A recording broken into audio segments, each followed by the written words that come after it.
Yes, I have it figured out. Marriage into money. James remarked, sneering and smiling. You can keep struggling in your poor life. Just as I was unwinding in the hotel lobby, he aimed these nasty remarks at me.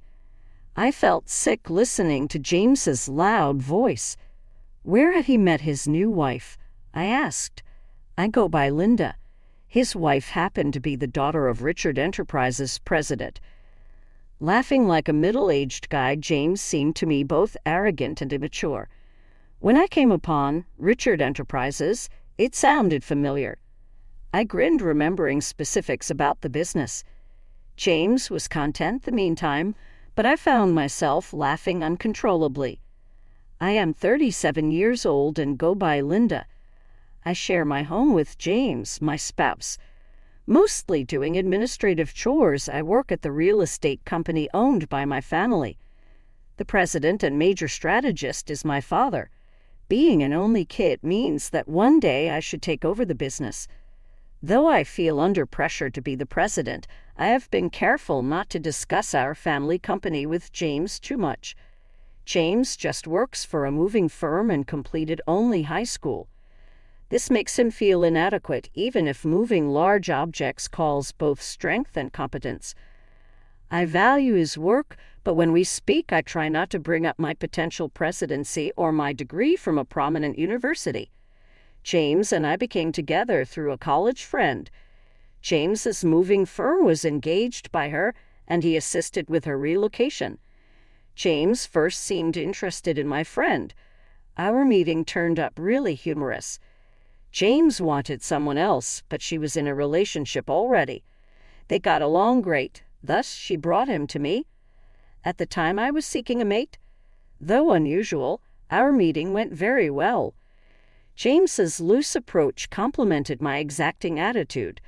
Following several dates, we decided to be a couple while I was in my late 20s, a prime age for marriage. We were married 1 year ago. As James's wife, my life started without any difficulties. When we visited, his parents were always smiling and rather kind. Thinking about the problems my acquaintances experienced with their mothers-in-law, I felt fortunate to have such a positive relationship with mine. James's work was tough, though, and he sometimes worked late, which wore him out. Even exhausted, he never neglected our marriage. I was appreciative, but also felt he didn't have to try so hard. He appreciated me just making dinner after his demanding workday. Having such a great husband made me feel lucky. But things changed after a year of quiet marriage. James said casually one night as we were getting into bed, "Why can't we have kids?" His voice startled me since it seemed slightly annoyed. Though we were not actively seeking, I had also considered having children. Given our normal marriage, I thought it would happen in due course. I tried to reassure James, saying, "It's just bad timing. We've only been married a year, so it's not something to worry about yet." I definitely wanted children, but knew rushing wouldn't help. James seemed more forceful than usual, even quoting statistics. 60% chance of conceiving within a year for couples not using contraception, he said. Not being familiar with pregnancy statistics, that number seemed incredibly high to me. James was eager for kids and suggested we get tested together to identify and address any clear issues. I suggested we both get fertility tests, but James's response surprised me. He said, "What are you talking about? Are you saying it's my fault? Infertility is usually the woman's fault. There's no point in me getting tested." His tone was disrespectful, which shocked me. I hadn't accused him of anything. I simply suggested testing since we didn't know where the issue was yet. James assumed I was blaming him and added, "It's definitely the woman's fault," as if I was the problem. I wanted to say more, but I was shaking and could barely reply. James said, "Just you get tested. I'm too busy with work."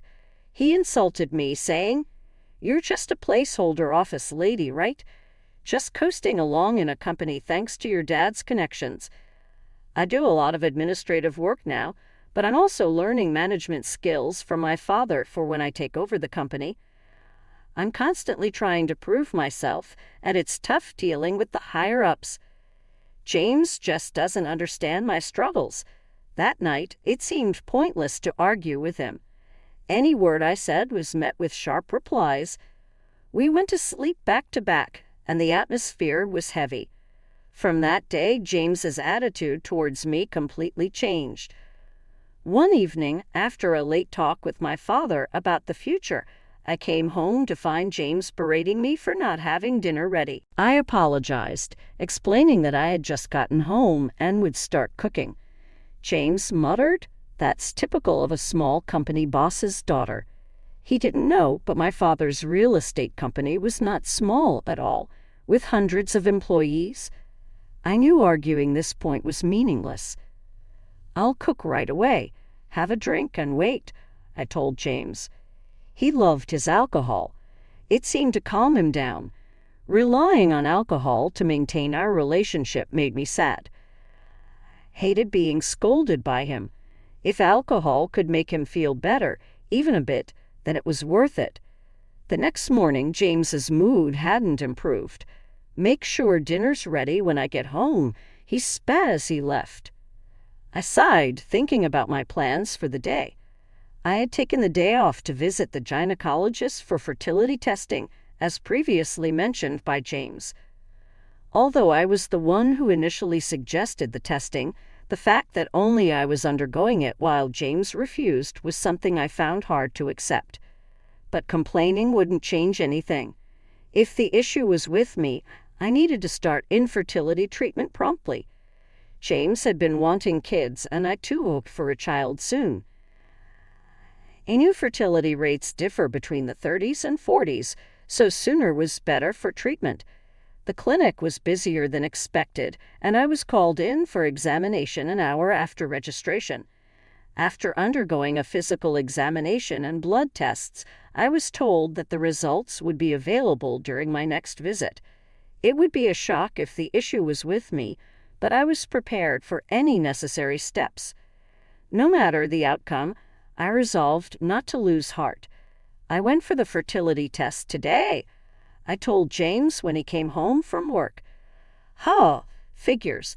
If the problem's with you, testing's the right thing to do. Let me know the results as soon as you get them, he replied. James's belief that I was the cause of our infertility frustrated me. The fertility testing required much time and effort. A bit of understanding from him would have been welcome. 6 years passed, and I turned 37. Though we continued our efforts to conceive, we remained childless. James seemed to have given up on having a child with me. His late nights increased, and sometimes he didn't come home at all. When asked, he said he was out drinking with colleagues, then singing karaoke till morning. His behavior was more akin to a college student's, deeply exasperating me. My work had become busier, and the thought of starting a family was pushed aside. But James's recent actions were too much. His lack of concern for our home life was clear. One day, after James went out on his day off, I noticed he left his smartphone in the living room. He forgot to take it with him, so I picked it up to take it to his room. His phone rang, showing the name Sandra on the caller ID. Assuming it was a work contact, I answered to inform them that James had forgotten his phone at home. "Hey, James, you're late. I've been waiting for 50 minutes. Where are you? If you don't hurry, we'll miss the park opening," said a flirty voice on the phone. The word date made me catch my breath. I quickly ended the call. Who was this woman? She mentioned a date, so she likely wasn't a colleague. He's cheating on me, I realized, holding undeniable proof of James's infidelity. I clenched his phone tightly. Sandra had said it was a long-awaited date, indicating a long-term affair. Trembled with indescribable anger. While I was struggling with infertility, James was carelessly cheating on me. His recent distance now made sense. He no longer needed me. Unforgivable. Determined to make James pay, I started collecting evidence of his infidelity. It wasn't hard to gather proof. First, I easily unlocked his smartphone using his birth date. The call history was filled with Sandra's name. When I opened the messaging app, I found numerous messages between James and Sandra. They were filled with embarrassingly affectionate words that made me feel nauseated. I took photos of this evidence with my phone. After placing James's phone back in his room, I spent the day as if nothing happened. After a month of a strange marriage, my father, the company president, summoned me to his office. "I have something important to discuss with you," he said gravely. Shocked by his words, I couldn't believe what I heard. "Is that true?" I asked. "Yes, so I'm counting on you," he replied. Disturbed, I returned to my office, barely concentrating on work. That evening, James suggested we separate. Having found evidence of his affair, I had been contemplating when to bring up divorce. But him initiating it saved me the hassle. "Yes, let's divorce," I said. James seemed surprised. Perhaps he was happy about being able to be with his mistress, Sandra. His face was filled with an unmistakable joy that I found irritating. Despite my irritation with James's expression, I signed the divorce papers he offered. "I can file these tomorrow. I'll be leaving this house," he said. "Okay, are you sure about the mortgage?" I asked casually. "Oh yes, I'm fine," James replied. James's job was demanding but not high-paying. I doubted he could handle the mortgage alone. But since he initiated the divorce and was the one cheating, I felt no obligation to help. I packed and left the house 3 days later, moving back to my parents' house nearby. My parents initially seemed concerned when I told them about my divorce, but when I explained that James had cheated on me, they became furious. They repeatedly reassured me that it was the right decision to part ways with such a man. I threw myself into work, trying to forget about James. Before I realized it, a year had flown by. I was so engrossed in my work that I lost sight of everything else. One day, while relaxing in the living room, my dad approached me. "Why don't you take a break and go on a trip? It's going to get busy starting next month," he said.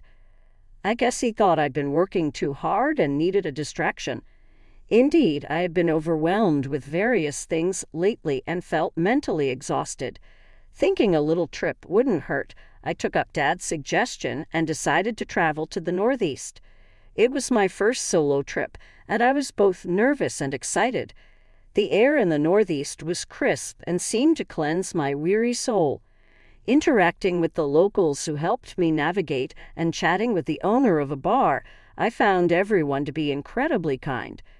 Their kindness gradually healed my spirit. I had booked a hotel in Portland, the most famous and largest around here. Thinking, why not enjoy the trip to the fullest? After checking in, I relaxed in a lobby with a welcome drink. The fatigue from the journey seemed to melt away. Feeling utterly comfortable, I jokingly considered moving to Portland. A familiar voice called out, "Hey, what are you doing here?" I turned around, startled by the unmistakable voice of my ex-husband, James. He was entering the lobby with 2 large suitcases and a young woman. She appeared to be in her early 20s, with flawless skin, bold makeup, and striking red nails. Despite the chilly northeast weather, she was wearing a short skirt with bare legs. Startled, I stared at James and the woman. "Why are you here? And who is she?" I blurted out, even though I didn't really want to know. "Oh, let me introduce you. This is Sandra, my new wife. We're on our honeymoon. Guess what? She's a wealthy businessman's daughter," James said, his tone full of happiness. He volunteered information I hadn't asked for. Sandra was the name of the person on the phone. Disgusted that he was with such a young girl, I felt a surge of discomfort. "You're on a solo trip here." "That's pathetic," James sneered.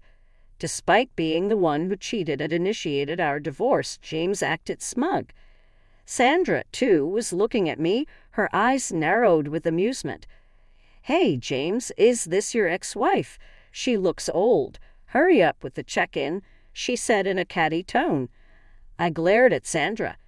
James, nonchalant, wrapped an arm around her waist and responded, "Yeah, I'm set for life, marrying into money. You can keep struggling in your poor life." James smirked condescendingly, throwing demeaning words my way. His high-pitched voice echoed through the hotel lobby, disrupting the elegant atmosphere I was enjoying and leaving me feeling upset. But his mention of marrying a businessman's daughter made me wonder where he had met someone like that. "Yeah, Sandra is the daughter of Richard Enterprises," James proudly exclaimed. I thought the name sounded familiar. "Oh, right, that company," I said after a moment, recalling what Richard Enterprises was. James's face lit up with pride. "Impressive, huh?" he exclaimed. But inside, I was holding back laughter. "Come on, you know this company. Her family's loaded, and they even paid off the mortgage on that house quickly. Thanks for divorcing me so easily, Linda," James said sarcastically. But it didn't bother me at all. "Yeah, I know them. They're in the biggest building downtown, right?" "I've seen it and even been there," I replied calmly. "Oh, you've been there?" James seemed surprised. "Quick, then. Her family owns a huge company, so they're loaded. Breaking up with you was the right choice." James smirked nastily. But I simply nodded, still calm. "That building, it's part of our real estate holdings," I mentioned casually as if I just remembered. James and Sandra both asked in unison, "What do you mean by our real estate?" "That building is rented by my father for his most prestigious office. I don't know if your company is involved in real estate, but it's not a shabby building," I explained. Both seemed skeptical of my words. I hesitated for a moment, but there was no turning back now. Telling James about my company wasn't my concern anymore, now that we were divorced and his pride was no longer my responsibility. "Yes, I know how grand it is. I was there when my father bought that building. It was about $400 million, I think. But recently, Dad was complaining about a tenant not paying their rent. Turns out it was your company. In fact, my father is a real estate magnate with assets worth $5.3 billion. The building Richard Enterprises is in is one of them. The tenants of the building change regularly, but currently it's Richard Enterprises. For the past few months, they hadn't paid their rent, and that's what was troubling my father," I explained. Sandra looked shocked, but then she burst out laughing. "That can't be true. Our company's doing great. We can surely pay the rent. I'm not falling for such a lie to drive a wedge between James and me," she said in a shrill voice. I let out a deep sigh. It seemed like a reasonable conversation with this woman was impossible. Pulling out my smartphone, I decided to call my dad. "Dad, I'm here with the daughter of Richard Enterprises. Can you send me a photo of the reminder notice for the rent?" I quickly relayed my request, and Dad sent a photo of the rent reminder notice for Richard Enterprises. Showing it to James and Sandra, I doubted they could suspect it was a fake, given the speed. "See, you can tell, right? 4 months of unpaid rent. If you don't pay soon, we might have to sue." "What are you going to do?"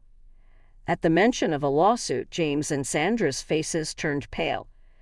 "Come to think of it, Dad has been really on edge lately, yelling about sales and firing a lot of employees," Sandra mumbled, sounding unsure. Seeing her, James shouted in despair, "Lies! You're just trying to trick us and tear Sandra and me apart, aren't you? You're still that kind of person, trying to get back at me for remarrying. Your tactics are dirty." Startled by James's loud voice, I took a step back. "Dirty tactics, huh?" I said, recalling all the heartless words James had hurled at me during our marriage.